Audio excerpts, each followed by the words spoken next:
Marcus Chen had always been a sucker for strays.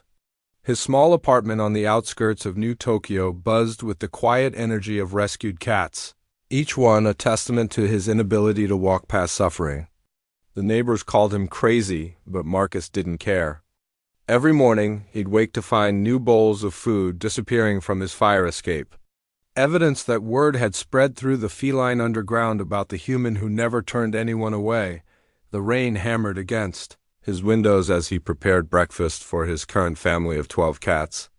Mittens, a one-eyed tabby, wound around his legs while Duchess, a pristine white Persian with an attitude, supervised from her perch on the windowsill. Each cat had their own story, their own trauma, and Marcus had learned to read the subtle signs of their past lives in their behavior. That's when he heard it. A weak mewing from the alley below.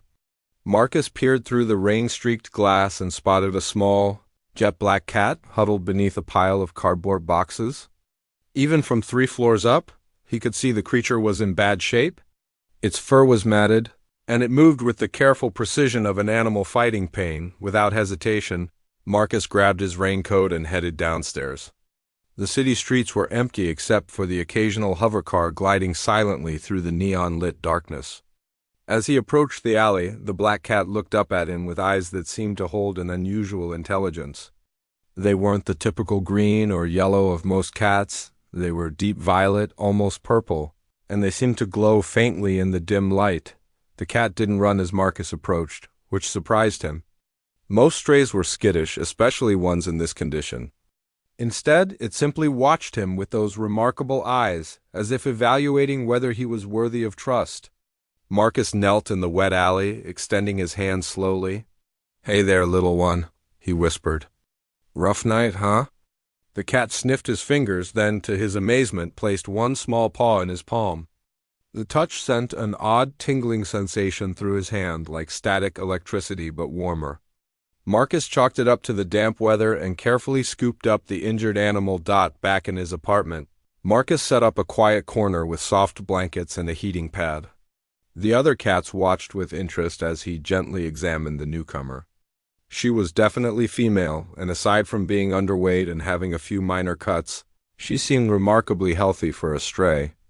What struck him most was her demeanor. She carried herself with a dignity that reminded him less of a lost pet, and more of royalty temporarily displaced. As he prepared a small portion of food, Marcus noticed something odd. When the black cat looked at his other pets, they seemed to defer to her immediately. Mittens, who was usually territorial about food, stepped back without being asked. Duchess, the undisputed queen of the apartment, actually lowered her head in what looked like a bow. "What's your story, girl?" Marcus murmured as he placed the food bowl within reach.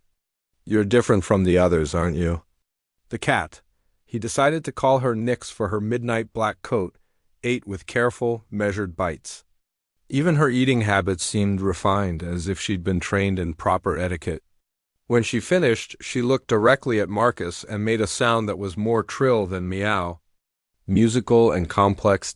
Over the next few hours, Marcus watched in fascination as Nyx established herself not as another rescue, but as the undisputed leader of his feline family. She moved through the apartment with purposeful grace, inspecting each corner as if claiming territory. When she settled on the highest perch, a bookshelf Marcus had thought was unreachable, every other cat in the apartment found a spot below her. As Marcus prepared for bed, he couldn't shake the feeling that he'd brought home more than just another stray. There was something about Nyx that defied explanation, something that made him think of old stories his grandmother used to tell about magical creatures hiding in plain sight. But those were just fairy tales, and this was the real world of 2387, where magic had been replaced by technology and wonder had given way to scientific explanation. Still, as he drifted off to sleep, Marcus could swear he heard something impossible, the sound of Nyx, humming a melody that seemed both alien and hauntingly beautiful. When he opened his eyes to check, she was simply grooming herself like any ordinary cat. Her violet eyes reflecting the city lights from the window, the last thing Marcus noticed before sleep, claimed him was that the rain had stopped.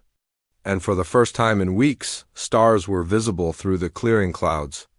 Nyx sat silhouetted against the window, her small form somehow majestic as she gazed up at the night sky with the longing of someone looking toward home. 3 weeks passed, and Marcus's life fell into a new rhythm centered around his mysterious black cat. Nyx had recovered quickly from her ordeal, revealing herself to be stunning beneath the matted fur and grime. Her coat now gleamed like polished obsidian, and those unusual violet eyes seemed to grow more vibrant each day. More importantly, she had transformed the entire dynamic of his apartment, where once there had been typical cat chaos, territorial disputes over food, random midnight races, and general feline anarchy. Now there was order. The cats ate in a specific sequence, slept in designated areas, and even seemed to take turns using the litter boxes. Marcus had never seen anything like it. It was as if Nyx had established some kind of government among his rescued strays. Marcus worked as a data analyst for the city's traffic control system, a job that allowed him to work from home most days. This meant he had plenty of opportunity to observe Nyx's strange behavior.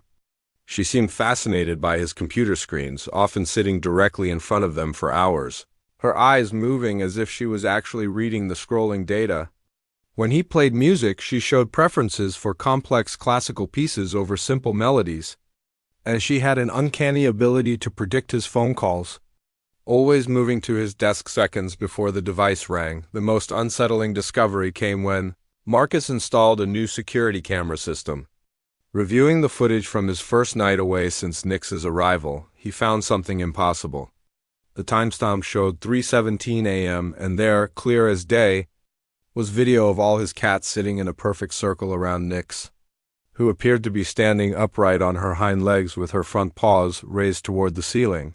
Marcus replayed the footage dozens of times, convinced it was some kind of glitch. But the image was clear for exactly 43 seconds.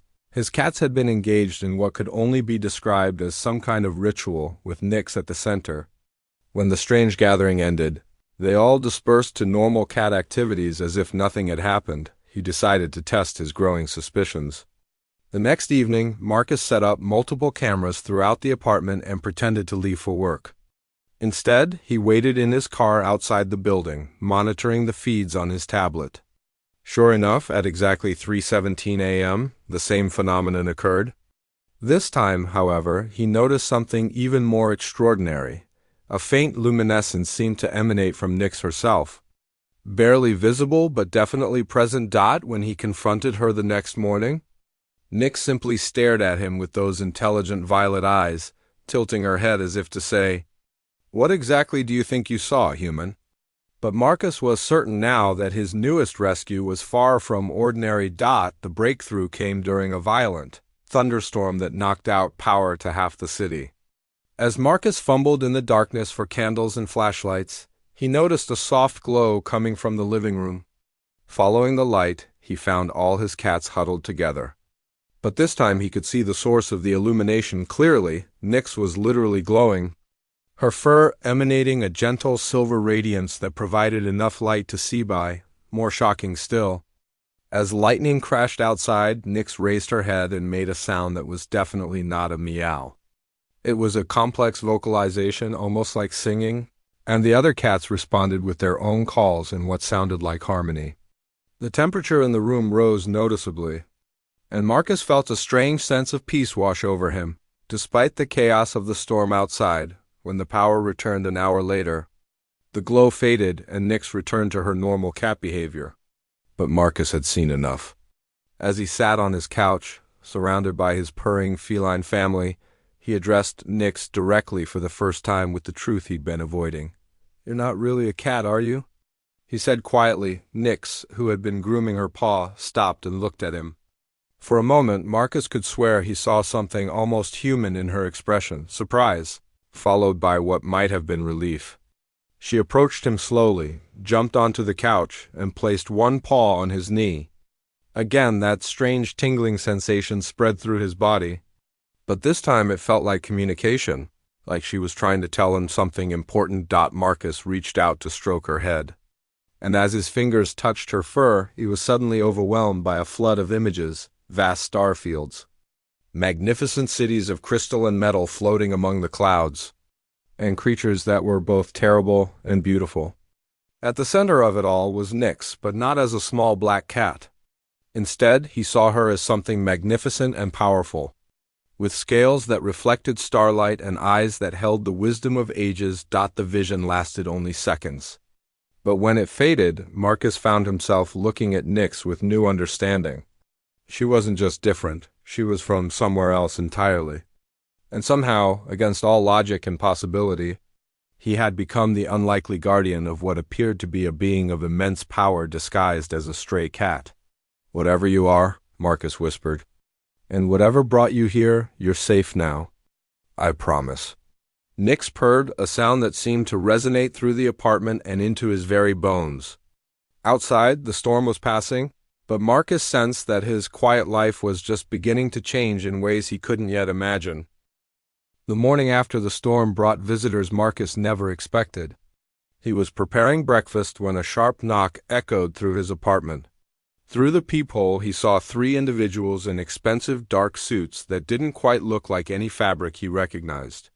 Their faces were pale, almost luminescent, and their eyes held an otherworldly quality that reminded him uncomfortably of Nyx's violet gaze.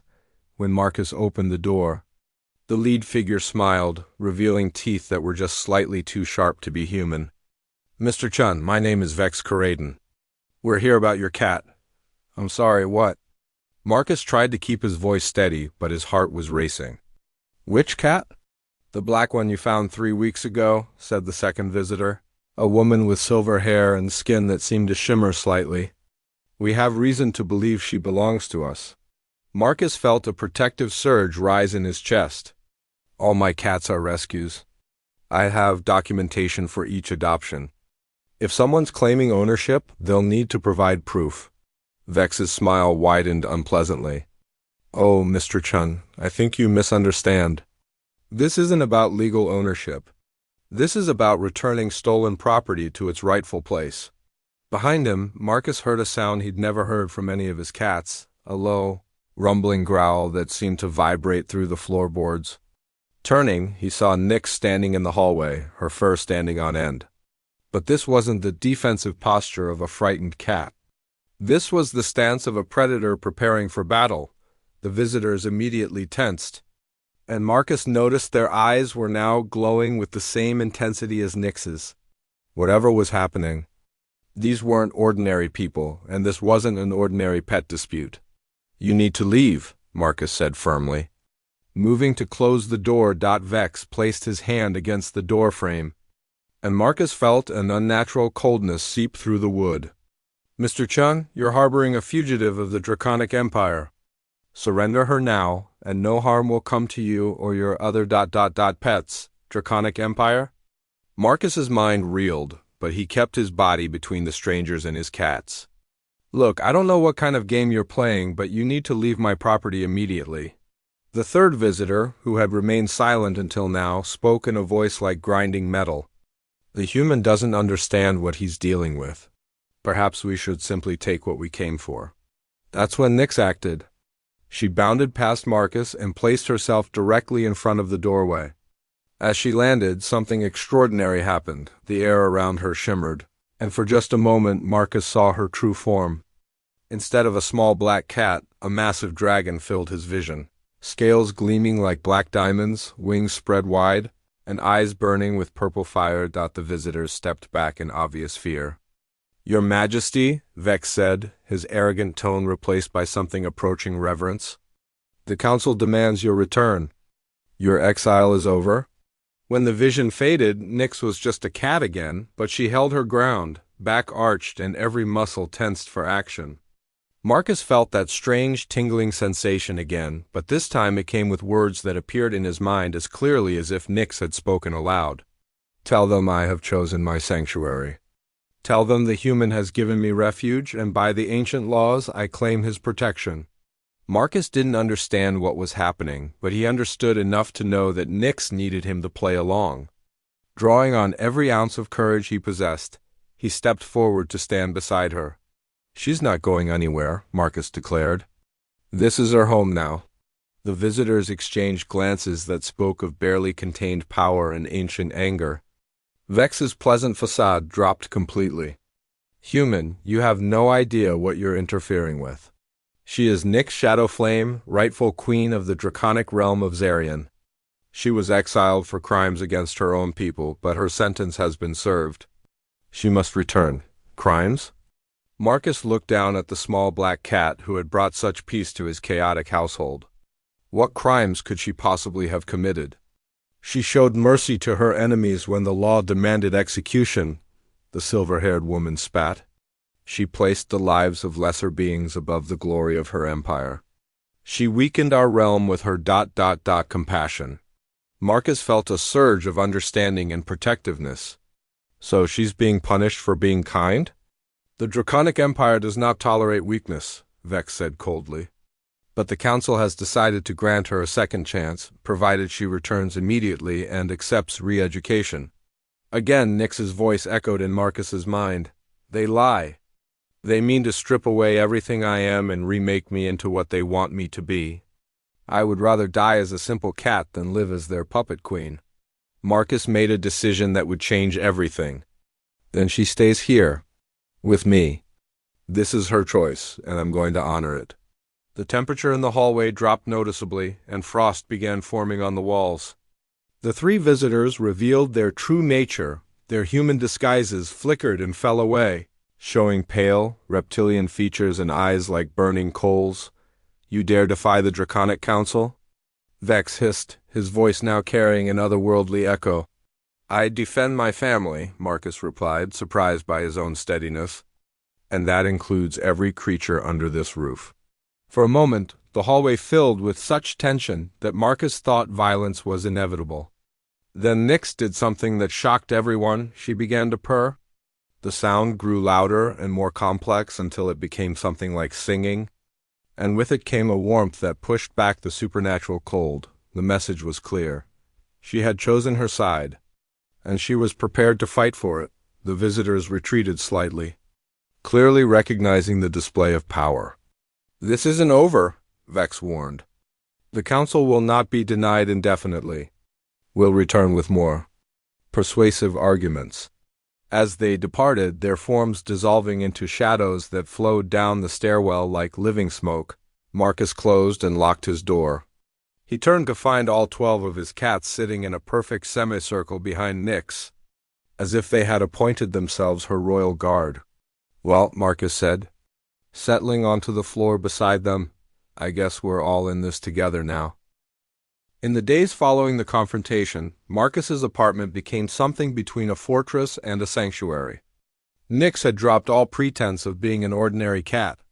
She moved through the space with regal purpose, and Marcus found himself receiving more of those telepathic communications. Through their growing mental connection, she began to share her story. Nyx had indeed been the queen of the draconic realm of Zarian, a dimension that existed parallel to Earth. Her people were an ancient race of beings capable of taking various forms, with dragons being their most powerful manifestation. For centuries, the Draconic Empire had ruled through fear and domination, conquering weaker realms and enslaving their inhabitants. The crime that led to her exile had been refusing to execute a group of human prisoners who had somehow crossed into her realm. Instead of following tradition and making them a spectacle, Nyx had secretly freed them and helped them return home. When the Council discovered her actions, they declared her unfit to rule and cast her into Earth's dimension, stripping away most of her powers and trapping her in the form of a simple house cat. What the Council hadn't anticipated was how much Nyx would come to value her exile. Living as a stray had taught her about vulnerability, kindness, and the simple joy of being cared for without expectation of service. Marcus's unconditional acceptance had awakened something in her that centuries of royal privilege had never touched.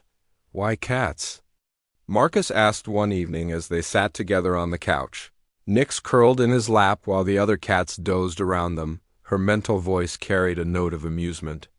We share certain characteristics with your feline's independence, dignity, and the ability to inspire devoted humans to serve us willingly. It seemed the perfect disguise. Marcus laughed, scratching behind her ears. So you've been training us to be your servants all along? Some of us have been more successful than others at this than others, she replied. And Marcus could swear he felt her mental equivalent of a smirk. Their peaceful interlude was interrupted by an urgent knocking at the door. This time, Marcus was relieved to see his elderly neighbor, Mrs. Kim, through the peephole. When he opened the door, however, he was alarmed by her distressed expression. "Marcus, dear, something very strange is happening in the building," she said, wringing her hands. "My plants are all dying, the temperature keeps dropping for no reason, and Mr. Peterson on the second floor says his electronics keep shorting out. And the shadows? They're moving wrong." Marcus felt Nick's tense in his arms. Through their connection, he sensed her growing alarm. The council wasn't gone. They were laying siege to the entire building, slowly draining it of life and warmth to force her surrender. "Mrs. Kim, I need you to do something for me," Marcus said urgently. "Gather everyone you can from the building and bring them to my apartment. Tell them there's a gas leak in the basement and they need to stay together until the utility company arrives." The elderly woman looked confused but nodded. "Of course, dear. But what's really happening?" Marcus glanced down at Nix, who gave an almost imperceptible nod. "Something dangerous is trying to hurt someone I care about. But I promise everyone will be safer together." Over the next hour, Marcus's small apartment filled with confused neighbors. There was Mrs. Kim and her husband, the young couple from down the hall with their toddler, Mr. Peterson with his teenage son, and several other residents who had noticed the strange phenomena affecting the building. As the last neighbors arrived, the temperature in the apartment began to drop noticeably. Frost started forming on the windows, and the lights flickered ominously. The assembled humans huddled together, their breath visible in the suddenly frigid air. "Marcus, what's really going on?" demanded Jake Peterson, his teenage son Tommy clinging close to him. Before Marcus could answer, shadows began pouring under the doorway like liquid darkness. The shadows moved with purpose, reaching toward the frightened humans with tendrils of icy cold that left traces of frost. Wherever they touched, that's when Nyx revealed herself to the entire group. She leaped from Marcus's arms and landed in the center of the room. As her feet touched the ground, she began to transform. The small black cat expanded, her form shifting and growing until a magnificent dragon filled the space. Her scales gleamed like black mirrors, her wings spread wide enough to shelter the entire group, and her violet eyes blazed with protective fire. The humans gasped and pressed back against the walls. But instead of breathing destruction, Nyx breathed warmth. Her dragon fire created a barrier of heat and light that pushed back the attacking shadows, which hissed and retreated like living things in pain. "Fear not," Nyx's voice resonated through the minds of everyone present, her mental communication now strong enough to reach them all. "I am Nyx, once Queen of Zarian, now guardian of this place and these people. The shadows seek to harm you only to reach me, but I will not allow it." Mrs. Kim, showing remarkable composure for someone faced with a dragon in her neighbor's living room, stepped forward. "You're Marcus's black cat, aren't you? The one he's been caring for." Nyx lowered her great head in acknowledgement. "I am. And he has shown me kindness I had never known in all my centuries of existence. For this, and for the sanctuary he has provided, I will protect all who shelter with him." The shadows regrouped and launched another assault, but this time they brought reinforcement. The temperature plummeted further, ice began forming on the walls, and a voice echoed through the apartment, Vex's voice, magnified and distorted. "Surrender yourself, fallen queen, or watch these innocent humans freeze to death around you. Their lives are forfeit for harboring a fugitive of the Empire." Young Tommy Peterson, who had been watching everything with the adaptability of youth, suddenly spoke up. "That's not fair. She's just living here like anyone else. Why should she have to go back somewhere she doesn't want to be?" His father started to hush him, but Mrs. Kim's husband surprised everyone by speaking up in support. "The boy's right. I've seen how she's helped Marcus with those cats.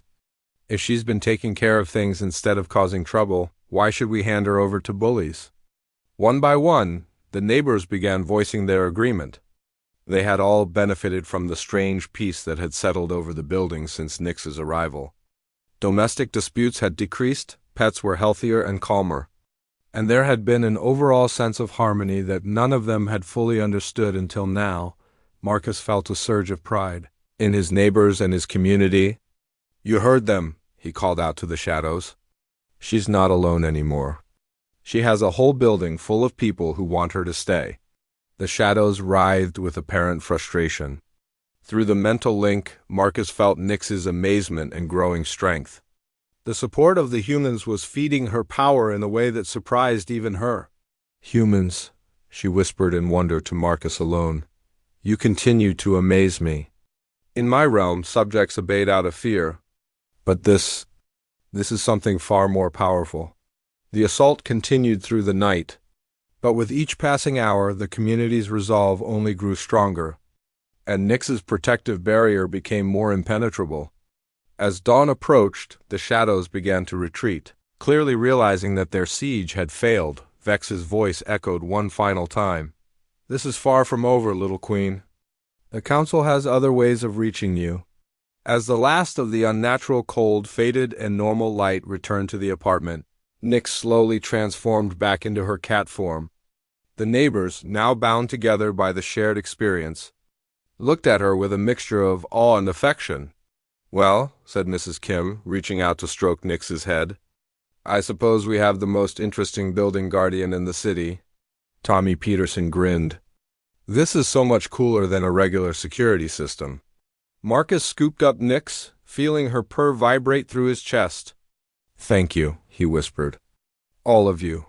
But even as his neighbors gradually returned to their apartments, all of them now sworn to secrecy and protection, Marcus couldn't shake the feeling that the real battle was still to come. The council's next move came not through shadow and ice, but through something far more insidious, the legal system. Marcus returned from a supply run to find official documents slipped under his door.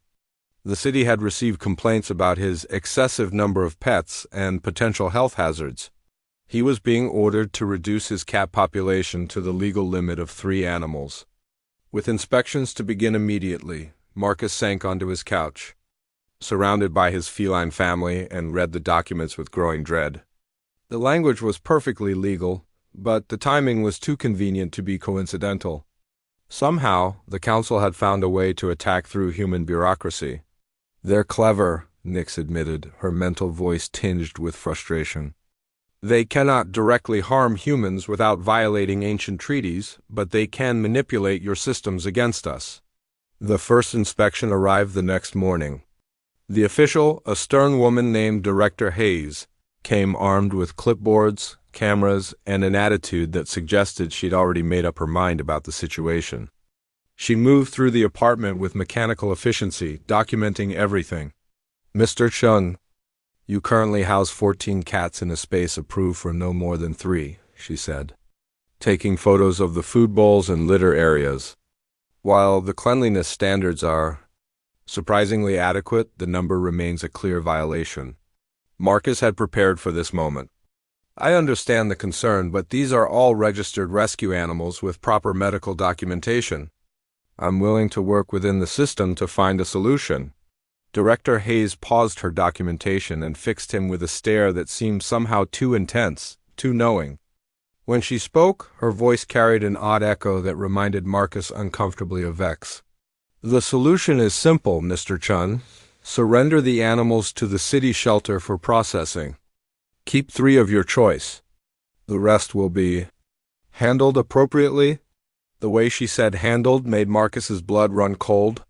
Nyx, who had been observing from her perch on the bookshelf, suddenly leaped down and began weaving between the inspector's legs. To Marcus's surprise, Director Hayes stumbled backward, her composed demeanor cracking slightly. "Interesting," Hayes muttered, and Marcus caught a glimpse of something inhuman flickering behind her eyes. "This one has quite a presence." The inspection concluded with a formal notice. Marcus had 7 days to comply with the animal limit or face seizure of all pets and potential criminal charges. As Director Hayes left, Marcus noticed she paused at the threshold, looking back at Nyx with an expression of barely contained hunger. That evening, the apartment building held an emergency meeting. Word of Marcus's situation had spread, and his neighbors had rallied with surprising solidarity. Mrs. Kim had organized a petition challenging the sudden enforcement, while Mr. Peterson had contacted his lawyer friend about potential legal loopholes. "This is clearly targeted harassment," argued Sarah from the fourth floor. "Marcus has been a model tenant and responsible pet owner for years. Why the sudden crackdown?" Tommy Peterson, who had become something of an expert on dragon lore since the previous week's events, raised his hand. "What if we could prove the cats aren't just pets? Like, what if they're therapeutic animals or something?" Marcus felt Nyx's attention sharpen. Through their mental link, he sensed she was formulating a plan. "Actually," Marcus said slowly, "that's not a bad idea. But what if we went bigger? What if we made the whole building a registered animal sanctuary?" The idea sparked immediate interest. Mrs. Kim's husband had connections in the nonprofit world, and several residents had experience with legal documentation. Over the next 3 days, they worked frantically to establish the new Tokyo Community Animal Sanctuary with proper registration, permits, and a mission statement focused on rescue and rehabilitation. But even as they worked, strange incidents began occurring throughout the city. Other animal shelters reported sudden inspections that resulted in mass euthanizations.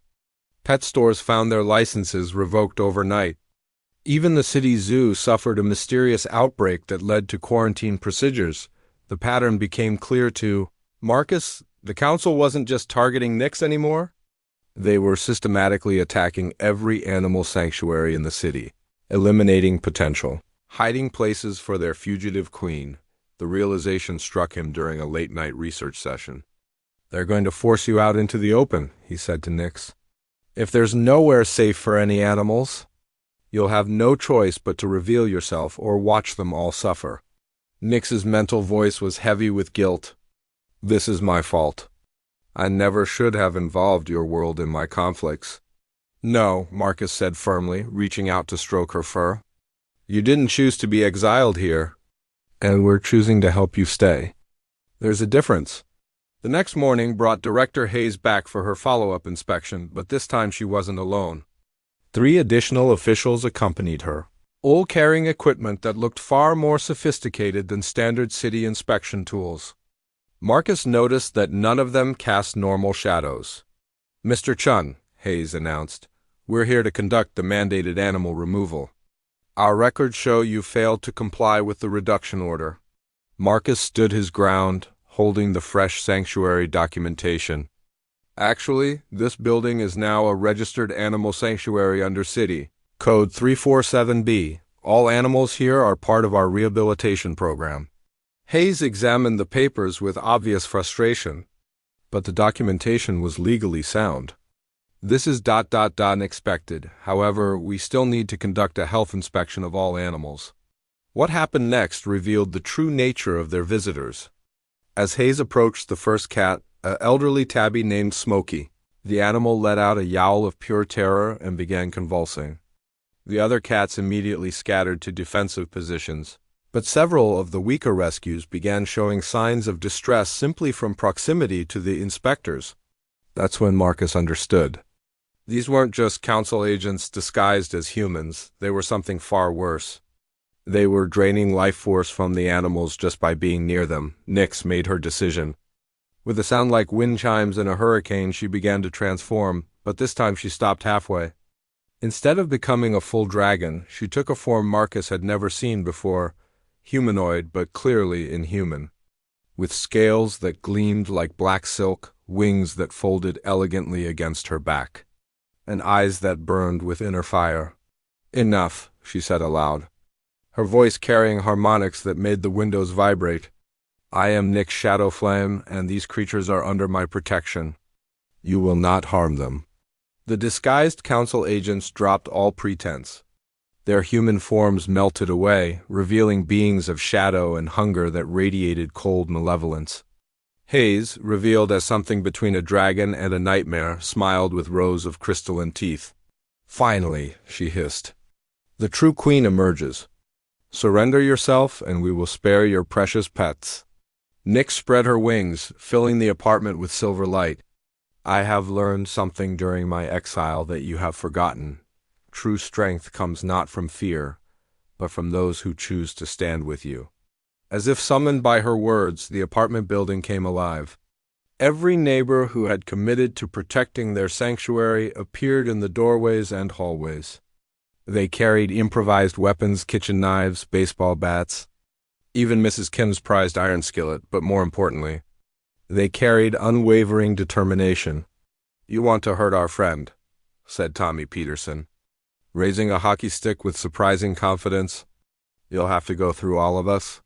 The council agents hesitated, clearly unprepared for organized human resistance.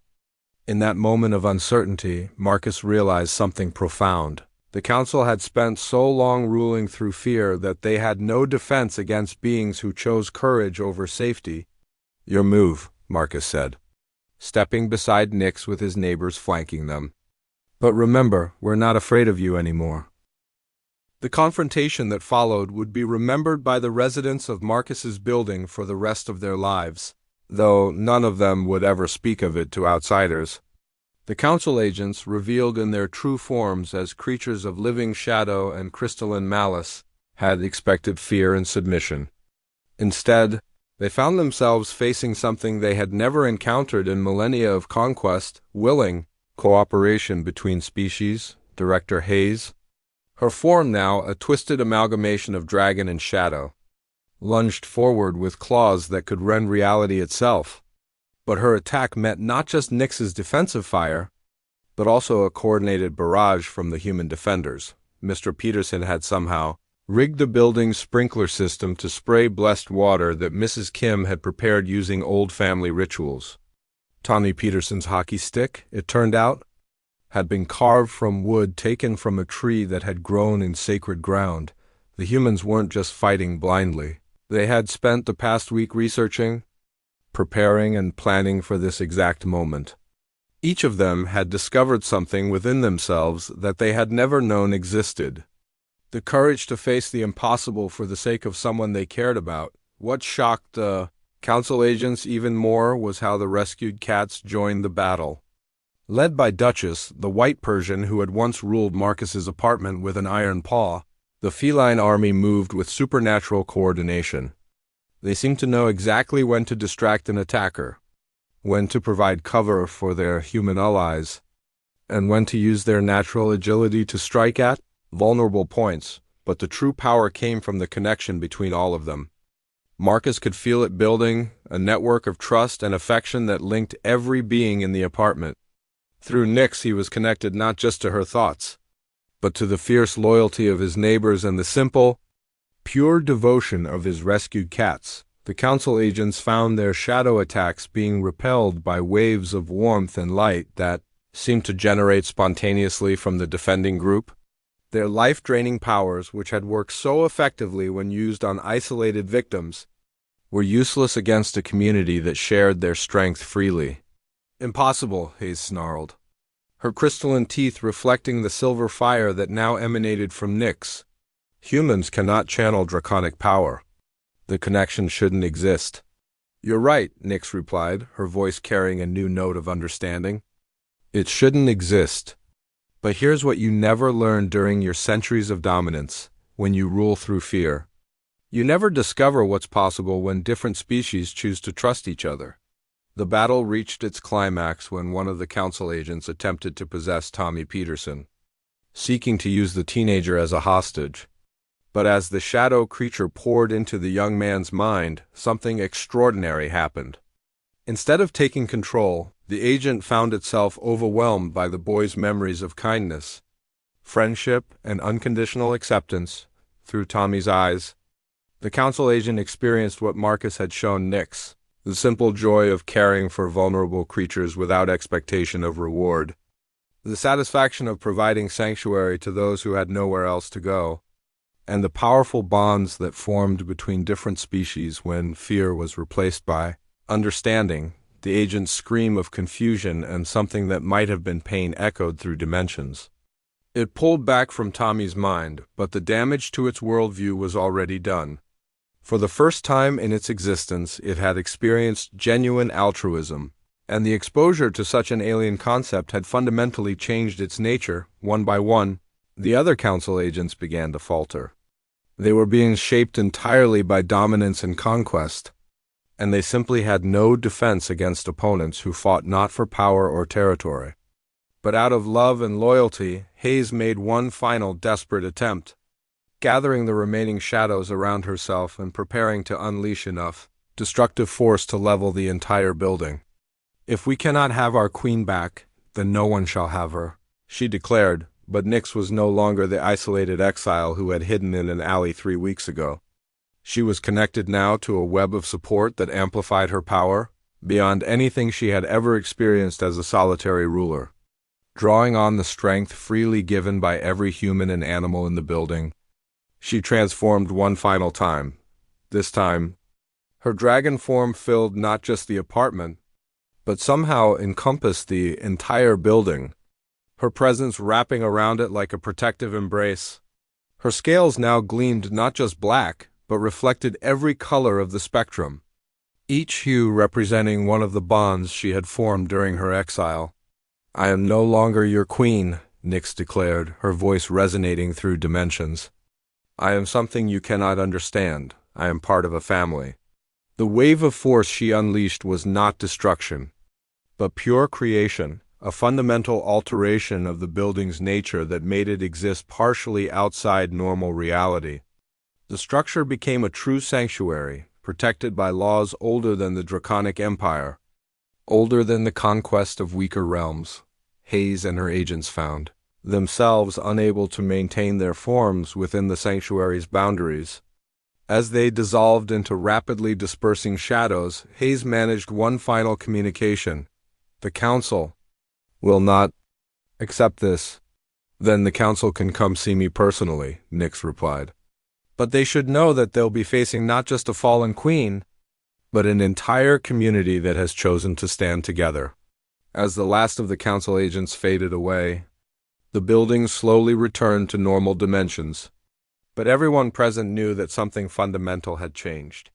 The apartment building was now more than just a place to live. It had become a genuine sanctuary, protected by bonds that transcended species and dimension. Marcus found himself sitting on his couch, surrounded by exhausted but triumphant neighbors and a collection of cats who were purring with what sounded suspiciously like satisfaction.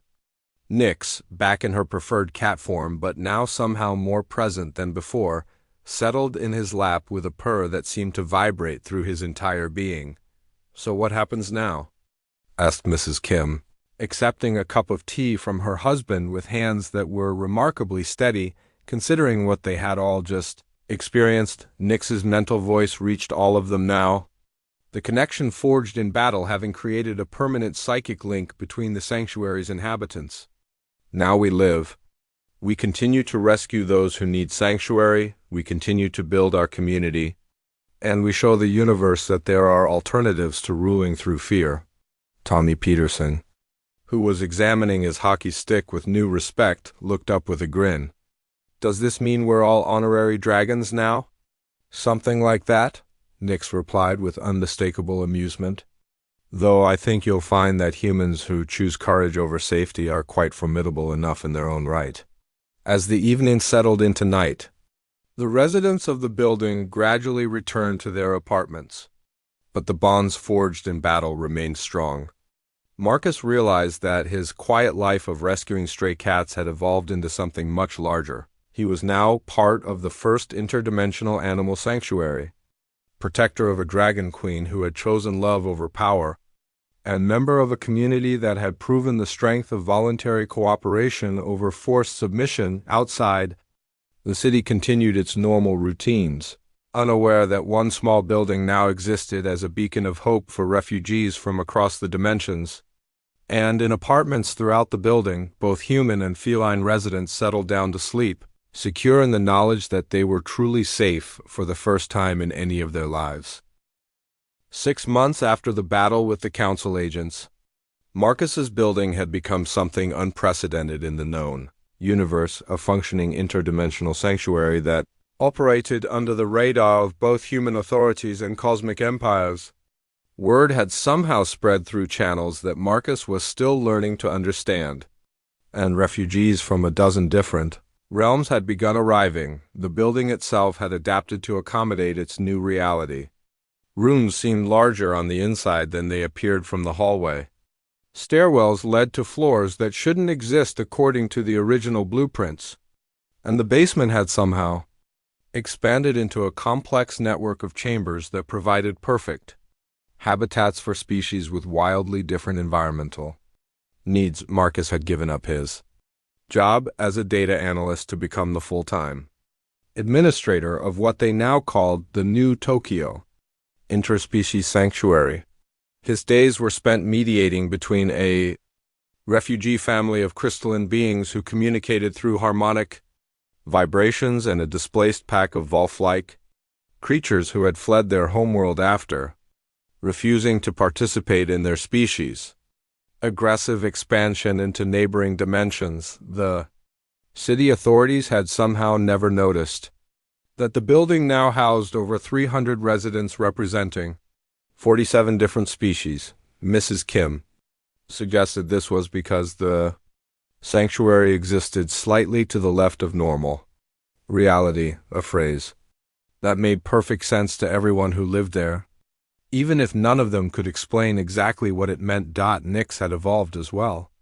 No longer hiding her true nature, she moved freely between her cat form and her humanoid shape, serving as both sanctuary guardian and informal ambassador to the various refugee communities. Her connection to Marcus had deepened into something that transcended typical human-animal bonds, creating a partnership that allowed them to communicate across species barriers and coordinate the complex logistics of their unusual household. The most remarkable development was how the original human residents had adapted to their roles as interdimensional social workers. Mrs. Kim had become the sanctuary's cultural liaison, somehow able to find common ground between species that had been mortal enemies for millennia. Mr. Peterson and his son, Tommy, had established a security force that relied more on conflict resolution than force, teaching refugees how to coexist peacefully with neighbors who might have very different concepts of personal space, dietary requirements, or sleep cycles. The rescued cats had also found new purposes. They served as emotional support animals for traumatized refugees, their purring having been discovered to have genuine healing properties for most carbon-based life forms. Duchess had appointed herself head of orientation for new arrivals, somehow able to communicate basic sanctuary rules to beings, regardless of their sensory organs or communication methods. On this particular morning, Marcus was dealing with the latest challenge to their peaceful community. A delegation from the Feline Federation of Proxima Centauri had arrived during the night, demanding the extradition of 3 cat-like refugees who were accused of stealing fish from the Federation's sacred breeding pools. The crime of fish theft is punishable by permanent exile to a dimension populated entirely by dogs, explained Ambassador Whiskers, a elegant silver cat whose natural telepathic abilities allowed her to serve as the delegation's spokesperson. These criminals must face Federation justice. The 3 accused refugees, who looked like ordinary house cats except for their ability to phase through solid matter when stressed, huddled together on Marcus's couch, occasionally flickering in and out of visibility as their anxiety spiked. Marcus sat across from the Federation delegation, with Nyx in her humanoid form beside him and Mrs. Kim taking notes for the sanctuary's official records. Through his mental link with Nyx, he could sense her amusement at the solemnity of what was essentially a cosmic court proceeding about stolen fish. "Let me understand this correctly," Marcus said, maintaining the diplomatic tone he had learned was essential for interdimensional negotiations. "These 3 individuals are accused of taking fish from pools that were designated as sacred, but they maintain they were simply trying to feed their starving kittens." Ambassador Whiskers' tail twitched in what Marcus had learned was the Proxima Centauri equivalent of an indignant sniff.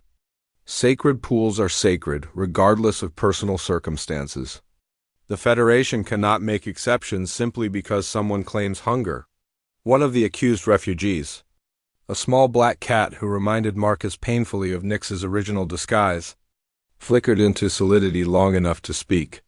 The pools were full of fish, and our children were dying. We took only what we needed to keep them alive. Mrs. Kim looked up from her notes with the expression she typically wore when dealing with bureaucratic nonsense. Ambassador Whiskers, how many fish were in these sacred pools?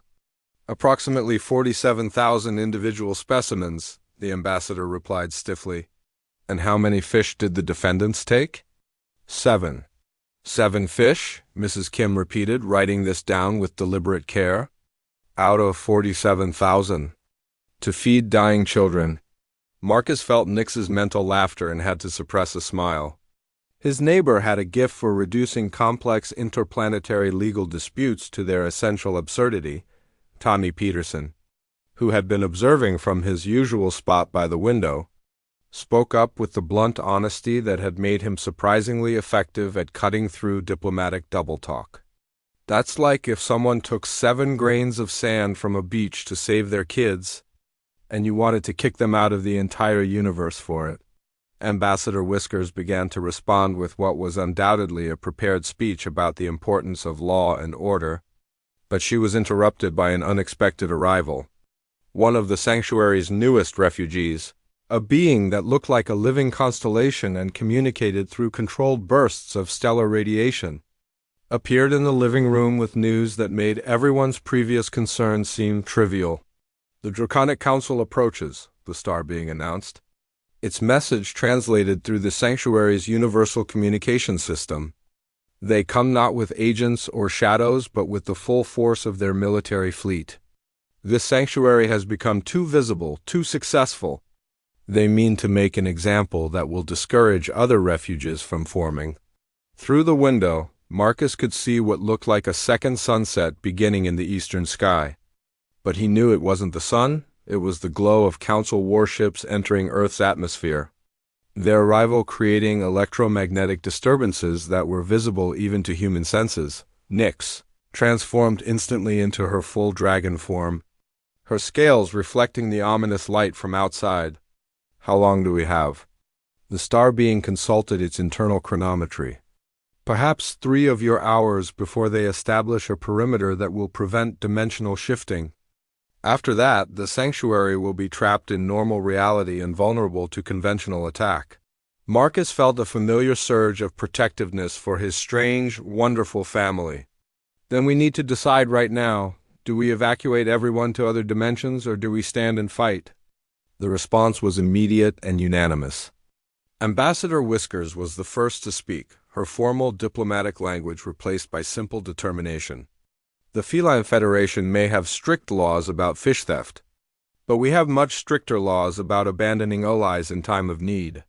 The 3 accused fish thieves flickered into solid reality and remained there, their stress apparently overwhelmed by resolution. We stand with those who gave us sanctuary. The smallest one declared. Tommy Peterson moved to the weapons locker that had been installed after the last council attack. I've been practicing with that dragonfire sword Nyx made me. I think it's time to field test it. Mrs. Kim closed her notes with a decisive snap. Well then, I suppose we'd better start preparing for company. Does anyone know how many council warriors we'll be facing? The star being pulsed with what might have been admiration. Approximately 12,000 individual combatants aboard 47 capital ships. Marcus looked around the room at his neighbors. At the refugees who had become family, at the Dragon Queen who had chosen love over power, and at the collection of cats who had somehow become an elite fighting force. By any rational calculation, they were about to face impossible odds. You know what? Marcus said, feeling a smile spread across his face as he stood to join the preparations. I like our chances. Outside, the council fleet continued its approach, their ships blotting out the stars as they prepared to crush the small sanctuary that had dared to prove there were alternatives to rule by fear. But inside the building, representatives of 50 different species worked together with practiced efficiency to defend the home they had built together. The first interdimensional sanctuary was about to face its greatest test, and win or lose they would face it as a family. Marcus couldn't think of any better way to spend what might be his last day in the universe.